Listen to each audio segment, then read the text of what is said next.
আজকে day one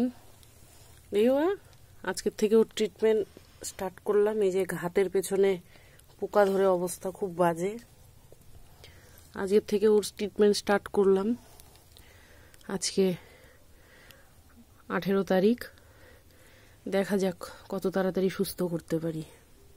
okay সুস্থ করা একটা চ্যালেঞ্জ আমার কাছে, কারণ ও একদম নেগলেক্টেড। সবাই ওকে দূর দূর ছেই করে তাড়িয়ে দেয়। ওকে আমি ভালো করে সুস্থ করে সবার সামনে রিপ্রেজেন্ট করবই, এটা আমার চ্যালেঞ্জ।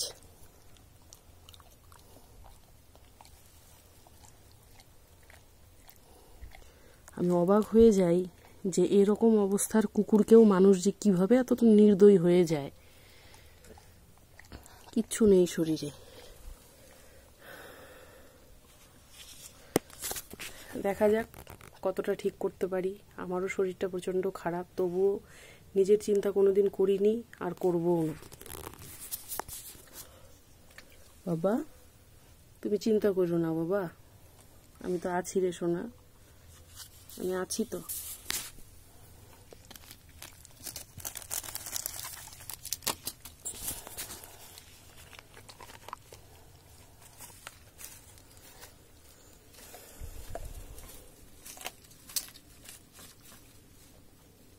বাচ্চাটা কতদিন থেকে না খেয়ে আছে, হাড় গুড় সব বেরিয়ে গেছে।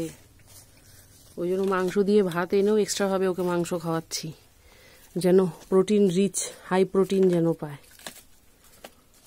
যাই হোক, ভগবান সঙ্গে আছেন।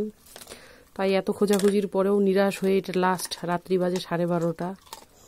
লাস্ট বার এসেছিলাম যে একটু দেখে যাই ওকে, দেখি না ভগবান পাইয়ে দিল। এই টর্চ নিয়ে এসছি, কারণ চারিপাশে প্রচণ্ড অন্ধকার, কিচ্ছু দেখা যায় না। এই টর্চ নিয়ে খুঁজে ওকে বের করলাম। ভগবান সঙ্গে আছেন জন্যই পাইয়ে দিলেন ওকে। থাকো বাবা, আমি যাই। ওকে খুঁজতে খুঁজতে লেট হয়ে গেল।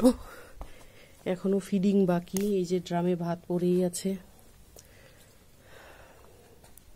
থাকো সোনা।